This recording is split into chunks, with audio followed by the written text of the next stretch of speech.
就在乎归回安息，得力在乎平静安稳。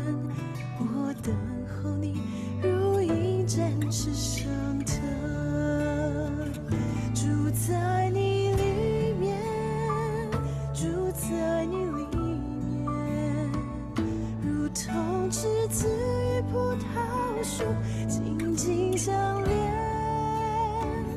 住在你里面，住在你里面，领受生命活水泉源，永不枯竭。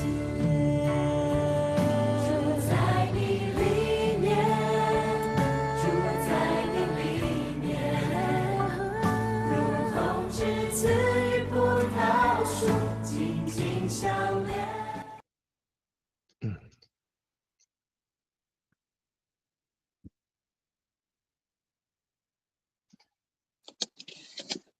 各位弟兄姐妹，大家早安，大家平安。我们要进入撒母耳记上第16天的共读。今天早上要请连文杰执事来带领我们大家做开始的祷告。亲爱的主耶稣，谢谢你让我们今天一早就能够来领受你的话语。主啊，求你来高抹陈牧师的口，透过陈牧师来让我们明白你的话语，开启我们的心，祝福我们下来的时间。奉耶稣基督得胜的名祷告，阿们。阿们。谢谢。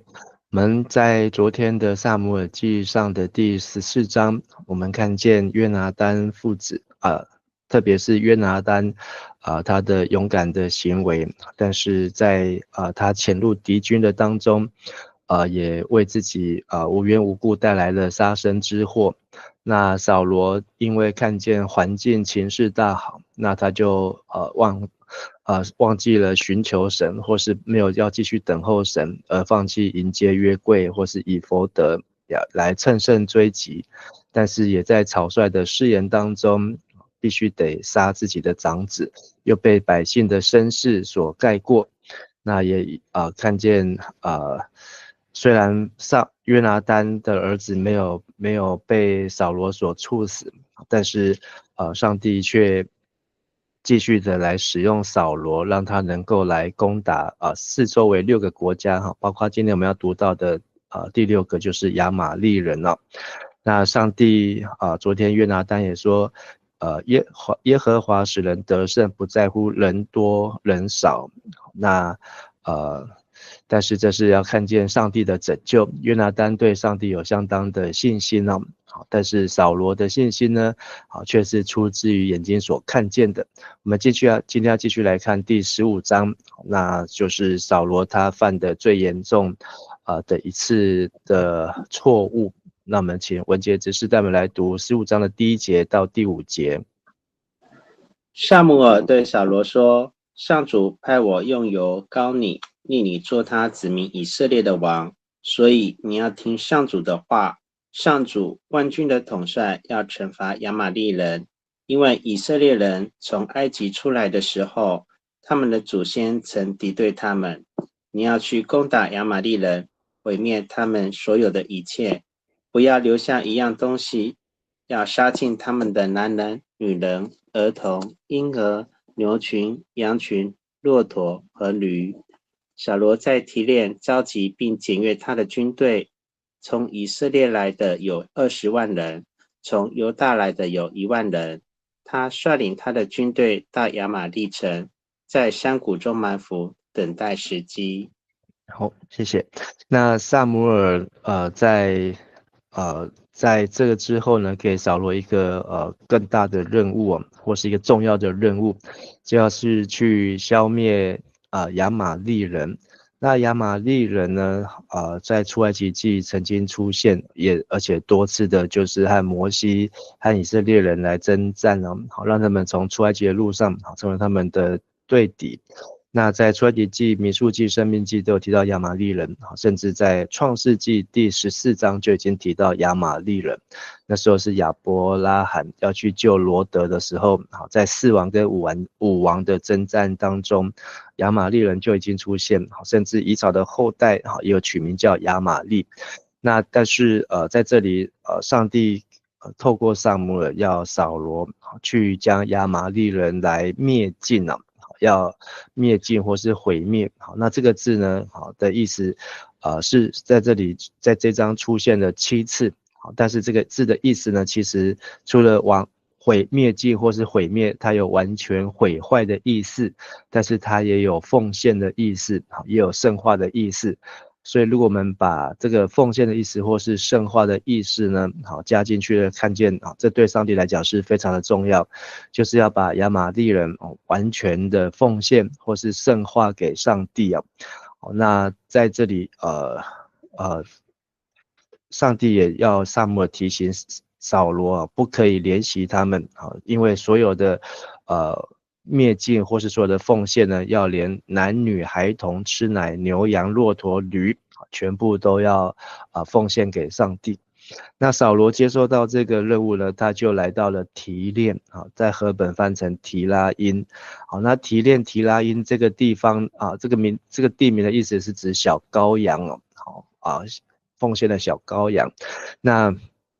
但是实际的地点呢不太清楚，可能是在以色列的南边。好，那在约书亚记也有提到这个地名是15章约书亚记的15章，好，那个地方叫提炼。好，所以我们现在中文译本直接把提拉因改成约书亚的翻译是提炼了。好，那扫罗在这里集结他们所有能够要去消灭亚玛力的军队那扫罗集结了有20万的步兵，还有1万的犹大人所以也可以看见大部分都还是来自于以色列其他的支派当中。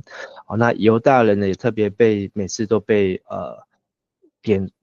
数算出来好，那也有他的用意。那他们扫罗呢就准备好要来到这里埋伏，但是呢在这里埋伏的时候呢，扫罗却特别对一群人是基尼人。好，那基尼人呢是谁呢？基尼人就是米甸族的其中一族，是游牧民族。那基尼人呢跟铁匠跟亚玛力人的基尼人意思是指铁匠，那他们跟亚玛力人的关系密切，但是跟以色列的关系也很好，所以在出埃及记第2章、18章、民数记第10章，那都可以看出这个米甸人跟以色列人有好的互动。特别摩西的岳父叶特罗，他也是米甸人，所以在出埃及在这个出埃及记跟民数记当中，那都有看见米甸人和以色列人他们互相祝福或是互相立约。所以扫罗呢，他也主动的来对这些住在亚玛力附近或是要去攻打亚玛力会经过的基尼人。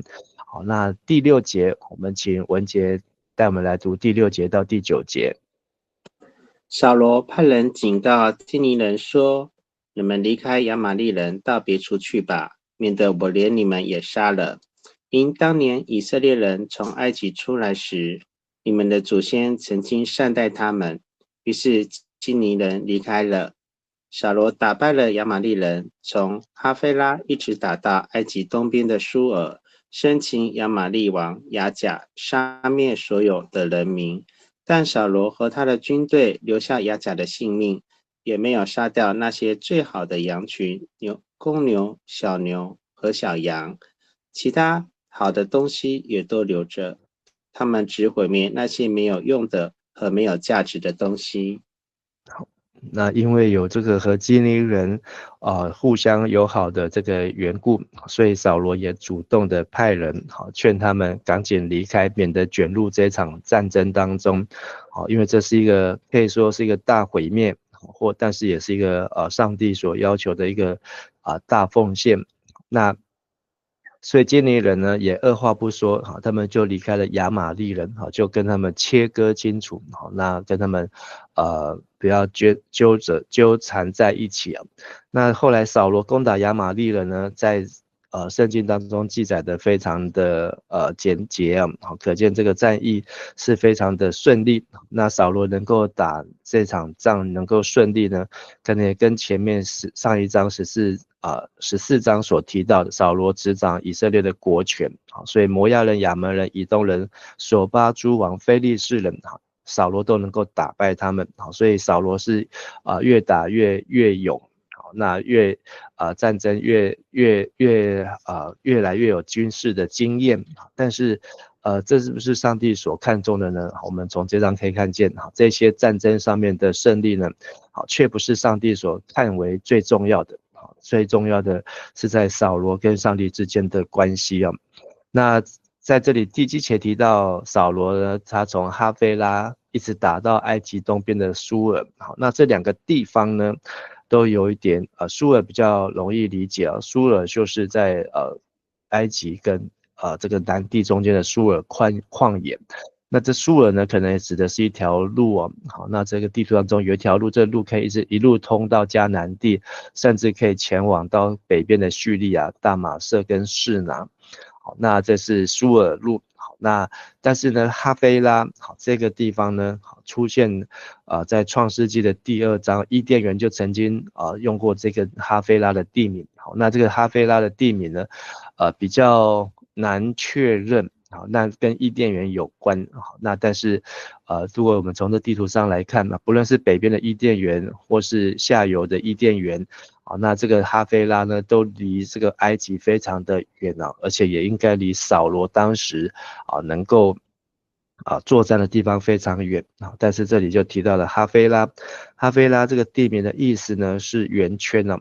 总之呢，扫罗他就是把这个亚玛力人打得落花流水，甚至提到他也生擒了亚玛力王亚甲。亚甲是一个人名，但他也可能是一个头衔，好像法老的意思。所以亚甲可能本身也是一个头衔。那亚甲的意思是我在万人之上，我会在万人之上。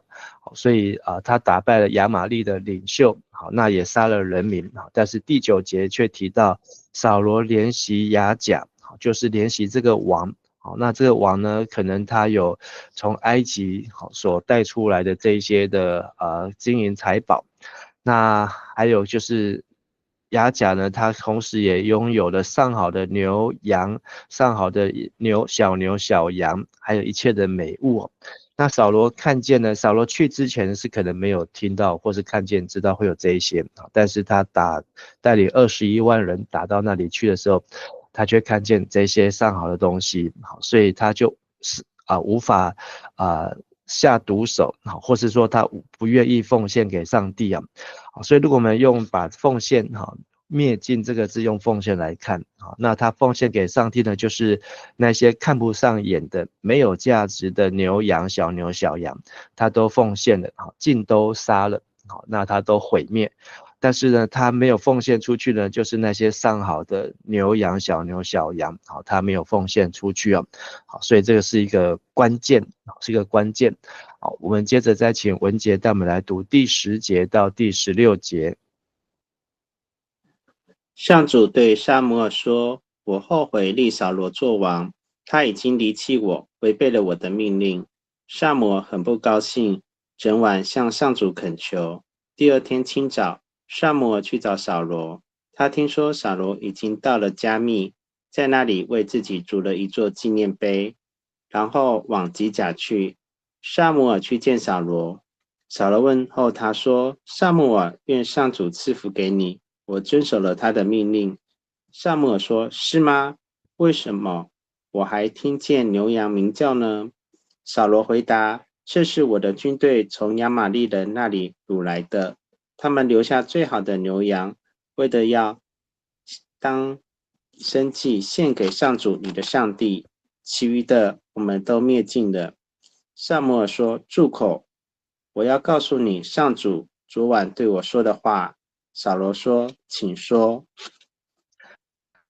那上帝知道扫罗他把上好的留下来，那是扫罗和百姓第9节提到是扫罗和百姓因为怜惜就是爱惜这些东西不愿意完全的毁灭就是不愿意完全的奉献。那所以上主的话就临到了撒母耳。那上主说：“我立扫罗为王，我感到遗憾。”现代中文译本用后悔，好，遗憾的后悔，好，这个字它的意思原文里面带有悲伤，而且是极度的悲伤或是极度的忧愁啊。那所以上帝的心情呢，好，是非常的后悔，也非常的悲伤。原因是因为扫罗转去不跟从我，不遵守我的命令，所以可见扫罗他变心了，他对上帝的心呢，其实在这个事件上面呢，上帝清楚的看见，那他的心呢，就是贪爱这些的牛羊，贪爱这些亚甲王他所有的这些的美好的物品，但是他却没有把上帝看作是最美好。所以，神是看内心。好，那上主看见这个扫罗的心呢，已经变了。好，所以他只被这些东西所吸引住。好，他却没有愿意顺服或听从。那撒母耳听见呢，就很生气啊。好，那就很不高兴。好，那这个生气呢，不高兴呢，也是忧愁。好，那忧愁意思甚至是怒火中烧，就是心里面非常的气愤。那在气愤当中，好，那撒母耳气什么呢？好，他可能气这个扫罗，怎么可以没有对上帝忠心？那对照撒母耳的忠心，好，那撒母耳是完全的顺从，好，扫罗呢却是一而再再而三，好，甚至呢在这个上帝都帮助他的事上呢，好，他对上帝还是没有100%的顺服。而扫罗呢，撒母耳也终夜哀求耶和华，就是为扫罗来祷告。好，那所以整晚的祷告之后呢，就去见扫罗。那有人告诉撒母耳，扫罗他已经打完亚玛力人回来，来到了迦密，而且还在迦密为自己立了一个纪念碑。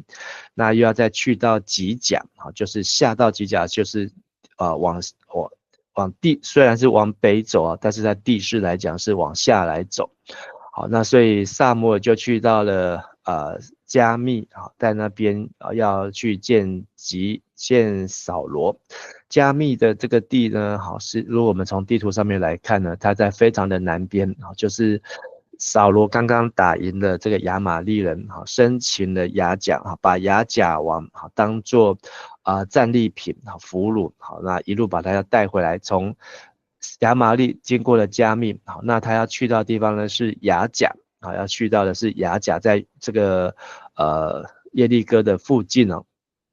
那迦密这个地方呢，在圣经旧约当中也多次的提到，包括约书亚记15章，这个犹大支派他所得到的一座城，或是撒母耳记上15章今天提到的25章也会提到大卫的时候呢，在迦密牧羊的一个马云人叫拿巴，好，那他怎么样来侮辱大卫？还有大卫娶了迦密人亚比该为妻啊，就是拿巴的妻子，好，那也是迦密人。那还有撒母耳记下的23章，历代志上的11章，好，有一个叫做希斯莱，历代志翻成希斯罗，那他也是迦密人，是大卫的勇士，那这个是指迦密，在南边的地方。那但是这个撒母耳去到了迦密，遇见了扫罗，那他就跟扫罗扫罗一看见撒母耳呢，就很高兴的，那非常开心的来向撒母耳请安了。好，那说，愿上主赐福给你。好，那上帝也帮助我，已经胜过亚玛力人。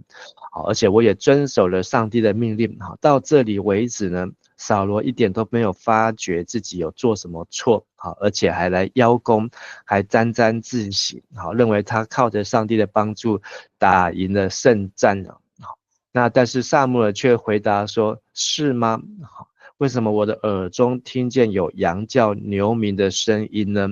好，那扫罗带领的是军队啊，那怎么他带领的军队回来当中会有牛羊的声音？所以撒母耳这句话呢，其实也是没有直接的拆穿他，好，那他也是反问他。那其实我过程当中可以看见撒母耳对扫罗是非常的怜惜啊，就是他很看重、很在乎扫罗，所以才会这么样的生气。那他也知道扫罗打胜仗回来很开心，可是他这样一句反问呢，让扫罗怎么回答呢？扫罗回答说：“这是我的军队从亚玛利人那里掳来的，那他们留下了最好的牛羊，是要来献给耶和华你的神哦。”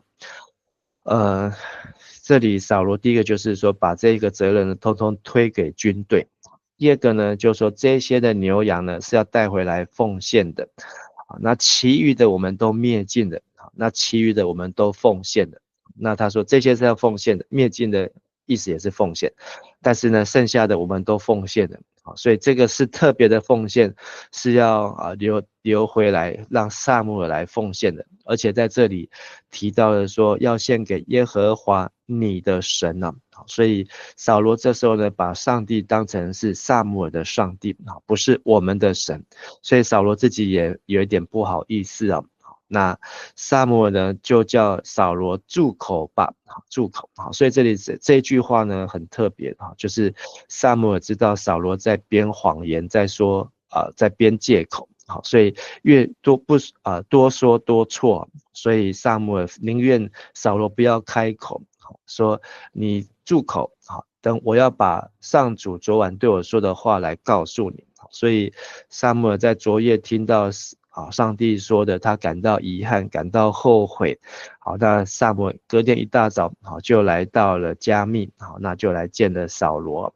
好，那扫罗就只能够乖乖的回答，请说。好，接着再请文杰带我们来读17节到23节。撒母耳说：“虽然你认为自己不重要，但你是以色列各支族的领袖，上主选立你做以色列的王。他派你出去，命令你消灭那些邪恶的亚玛利人，把他们都杀光。你为什么没有听从呢？你为什么急急忙忙地掠夺战利品，做了上主看为邪恶的事呢？”扫罗说：“我听从上主的话，照他的吩咐去打仗，掳了亚甲王，并杀灭了所有的亚玛利人。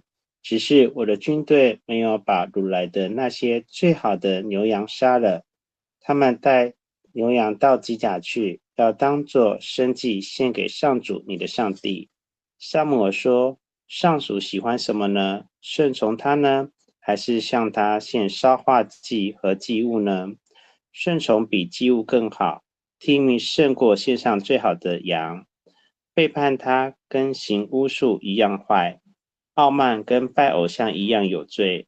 由于你背弃了上主的命令，他厌弃你，不要你做王。”那这一段话呢是上帝的话，但是是由撒母耳来交代。好，那一开始上帝就知道扫罗的心，你虽然看自己微小，那就是不重要。在第9章、第10章，我们都看见扫罗当他被撒母耳高为王的时候呢，他是一再的躲避，所以他的内心当中觉得自己很小，是便雅悯支派，又是最小的家族。但你是以色列各支族的领袖，那岂不是做了诸支派的头吗？好，那元首就是指头是领导者，所以你即便认为自己不重要，但是上帝的同在让你能够成为头。耶和华膏你做以色列的王，所以这个王是以色列第一个王，是能够执掌王权。那在这王的命令就是要治理跟要保护百姓。那耶和华差你吩咐你去除灭那些犯罪的亚玛利人，攻打他们，直到把他们完全的灭尽，就是直到完全把他们杀光，就是把他们完全的奉献。19节，你为何没有听从耶和华的话？就是这句话很重要，他却没有听懂听进去，但是他却急着扑向掠物，急急忙忙掠夺战利品，急着扑向，这个急着的意思有很多，它有贪婪的意思，还有很急进的意思，还有猛抓猛抢，唯恐不及，就是要把奉献给上帝的呢，自己却抢着要行耶和华眼中看为恶的事情。如果我们是人的话，我们可能从扫罗编出来的理由和借口觉得扫罗说得很好，他把最好的牛羊留下来是要拿回来奉献给上帝。但是如果我们从这个灭绝这个字是奉献，就是说在应该奉献的时候他没有奉献，他却私自留下几分。我们在读这个使徒行传第5章，亚拿尼亚和撒非拉他们应该奉献的时候没有奉献，却私自的留下了几分，以至于被拆穿的时候呢，他们是用谎话来遮盖他们自己的私心所以当场都被圣灵所击杀。那同样的，扫罗在这个事情上面，从人的标准来看，可能他就过关了。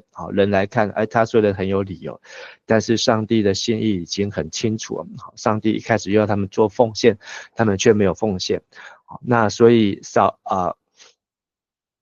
扫罗的回应是说，我有听耶和华的话，而且我有行耶和华派我行的路，我生擒了亚玛利王亚甲来，也灭尽了奉献了亚玛利人。但是呢，百姓却从掳物中取了牛羊，当灭之物中最好的，要在吉甲献给耶和华你的神。所以第二次又提到耶和华是撒母耳你的神，而且在这里也提到，又再一次的把他前面说的又再强调一次。所以他还是不认错，还是不认罪他一直坚持是百姓要做的，而且这要是拿来奉献的。如果真正上帝所要奉献是在战场上的奉献，不是把他们带回来到亚甲来奉献。所以22节、23节撒母耳说这是我们上礼拜讲到还有用的金句耶和华喜爱凡物，凡祭和祭物岂如喜爱人听从他的话。就是这些的奉献扫罗就算当作是很好的理由，但是奉献对上帝来讲当下的听话比奉献更重要。听命听命胜于献祭，顺从胜于公羊的脂肪。那保罗因为不听命成为悖逆，悖逆就是不顺服悖逆与占卜的最相等，顽梗就是武慢无理、高傲自大。那扫罗自作主张就是顽梗，就是武慢上帝，就是无理，就是高傲，就是自大。顽梗呢与拜偶像的罪孽相同。所以扫罗的态度呢，在上帝来看呢，是一个背叛，是一种傲慢。因为你厌弃耶和华的命令，所以耶和华也厌弃你做王这个厌弃呢的意思就是藐视、拒绝或是轻看上帝的命令都有可能。这就跟亚当夏娃一开始轻看上帝的命令所有园子的果子都可以吃，唯独这个不可吃。所以上帝的话呢，其实需要专注这个顺从胜于公羊的脂肪，那个顺从的意思就是要专注所以要 focus 在上帝的旨意上面。但是呢，扫罗却被吸引，被带走了。好，我们接着再来读24到29节。扫罗说：是的，我犯了罪，我违背了上主的命令和你的指示，我怕人民，所以照他们所要的去做。现在我恳求你赦免我的罪，跟我一起回吉甲去，我好敬拜上主。撒母耳说：我不跟你一起回去，你背弃了上主的命令，他也厌弃你，不要你做以色列的王。撒母耳转身要走，扫罗拉住他的外袍，把衣服撕裂了。撒母耳对他说：今天上主已经把你所统治的以色列国夺回，赐给一个比你更好的人。以色列的大能者，上帝不说谎，也不改变主意，他不是世人，他不改变主意。那扫罗他也可以选择继续不认罪但是因为上帝已经说中他的内心的态度就是傲慢、高傲、自大、武慢无理，而且他又不顺服，没有专注在 focus 在上帝所说过的话，以至于他这时候他也承认罪。那扫罗承认罪有没有用呢？是有用的。但是呢，撒母耳还是非常的生气，因为扫罗要撒母耳跟他回去。但是扫罗的认罪呢是有目的的，因为他说我惧怕这些的百姓我惧怕百姓，所以听了百姓的话，求你赦免我的罪。所以扫罗也说出了他的这个心中的状态，就是因为他还是认为这是百姓所要的，那所以他不能够成为一个领袖，不能够成为一个王他不能够在应该勇敢的时候坚持选择站在上帝这一边。那撒母耳说他不跟他回去，因为你厌弃、藐视、轻看上帝的话，所以上帝也轻看你做王的这个职分，好的这个职责。那撒母耳转身要走，但是呢，扫罗却撕破他的衣角。在这个动作呢，撒母耳就宣告：今天上主以色列，耶和华是以色列的国跟你断绝，把这国赐给另外一个比你更好的人啊！以色列大能者必不说谎啊！以色列大能者必不说谎这句话呢，在圣经当中只有这里唯一出现过，而且神不后悔，因为他不是世人，绝不后悔啊。那前面的后悔，这里的赫本是用后悔，可是这个现代中文译本在这里呢，就是用他绝不改变主意啊，就是他定了，好，他已经决定了，好，他不会再改变。好，所以之前撒母耳已经告诉扫罗，好，13章的时候，好，扫罗说你的对扫罗说你的国度必不长久，耶和华已经寻找一个合他心意的人了。好，那是在扫罗作王的第2年，好，是扫罗登基30岁的时候，但是现在呢，只有再一次啊，好，所以也是最严重的一次。好，最后请文杰带我们来读最后一段30到35节。扫罗说：“我犯了罪，但是请你至少在人民的长老们和所有的以色列的面前给我一点面子，请跟我一起回去，我好去敬拜上主你的上帝。”于是撒母耳跟他一起回到吉甲，扫罗就敬拜上主。撒母耳命令说：“把亚甲王带到我这里来。”亚甲战战兢兢地到撒母耳面前，心里想：死亡多么可怕啊！撒母耳说：“你的刀曾使许多母亲丧失儿女，现在你母亲要丧失儿子。”撒母耳就在吉甲祭坛的前面把亚甲斩了。后来撒母耳回拉玛去，扫罗王也回基比亚家去。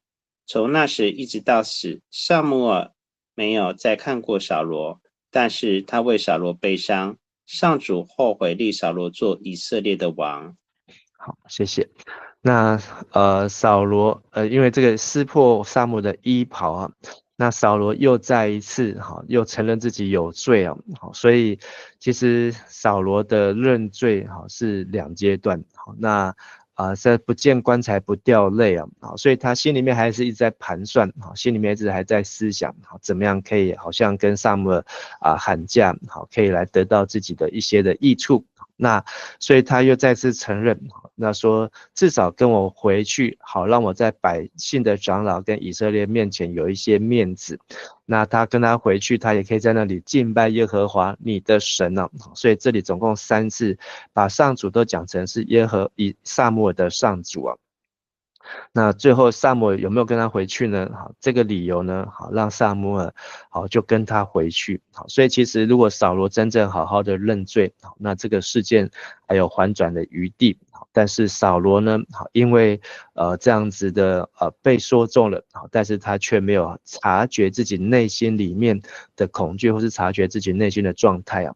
那他回去敬拜耶和华，可见他也不是他真正要敬拜，他是要在人的面前来敬拜，不是在神的面前的敬拜。好，那回到了吉甲，还没有回到吉甲。好，那撒母耳就把亚甲王带来。好，那和合本跟现代中文本选择的翻译是不太一样啊。和合本是亚甲欢欢喜喜的来，好，那现代中文译本是战战兢兢的来。好，那但是呢，结局都是一样。好，撒母耳说：“你用刀使妇人丧子，你母亲在妇人中也必照样丧子。”好，就是宣判亚玛利人亚甲王他如何的残忍，好，如何的杀害。所以撒母耳呢，好，就自己亲自在耶和华面前把亚甲砍碎啊。好，所以最后奉献亚甲王是谁呢？好，最后奉献亚甲王的是撒母耳。好，所以撒母耳是忠心的仆人，他是祭司也是士师。那这个路线呢，就是扫罗从1号从北边一路南下来攻打亚玛利人。好，那2号呢打赢之后一路的回去到吉甲。好，那在加密和撒母耳的对话，那他也失去了他做王的这个祝福啊。好，那撒母耳好砍碎了亚甲王，好，那也回到了拉玛自己的家，那一直到死呢就没有再见扫罗。好，这段时间很难计算，好，因为不晓得有多长。好，但是呢，整段时间呢，撒母耳的心是难过的。还有呢，因为上帝的心是难过的，好，因为上帝后悔或是上帝遗憾。那不仅是撒母耳难过，好，扫罗呢有没有再去见撒母耳？也没有再去见撒母耳。好，所以不是撒母耳不见扫罗，扫罗也没有去见撒母耳，所以扫罗真的是变心了。好，今天这个时间的关系啊，今天经文我们看见上主给扫罗补救的机会，好，让他前面的这些小错呢，能够有一次好好的彻底的来执行上帝的话。但是呢，扫罗却因为看见了这些美好的宝物，竟然还是没有专心在上帝的话，那以至于呢变成了悖逆和顽梗。那上主感到痛心，也宣告以色列这个国家要和扫罗来断绝。意思也就是说，扫罗的后代呢不会再成为以色列的君王，便雅悯支派呢也不会。那扫罗虽然有两次的认罪，那这2次的认罪呢，虽然要说动了撒母耳，好，但是我们看见扫罗的心呢，好，他在认罪之后没有表现出悔改应该有的态度，好，那他的关系呢，不仅和撒母耳疏远，也和上帝疏远，好，那只想要亲近人、亲近百姓呢，好，是非常的可惜。好，我们一起来祷告。亲爱的天父上帝，我们从今天的撒母耳记上15章再次来学习上帝的提醒，耶和华喜爱燔祭和祭物，岂如喜爱人听从他的话。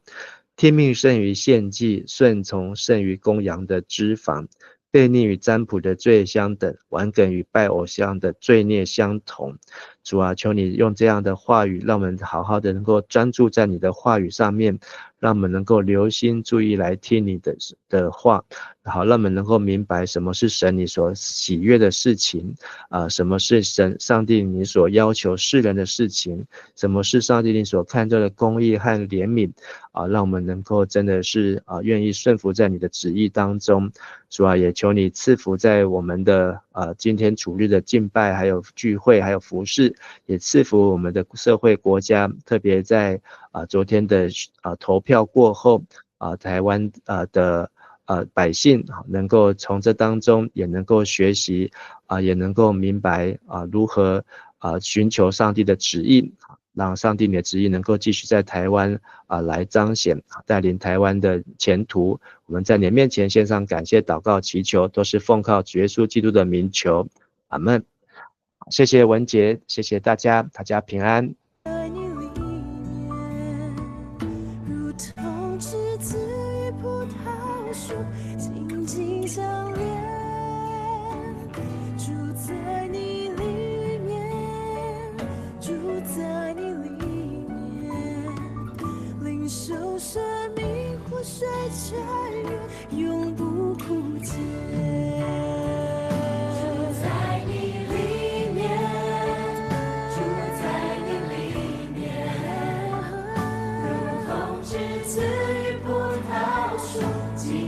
相连，住在你里面，住在你里面，领受生命活水泉。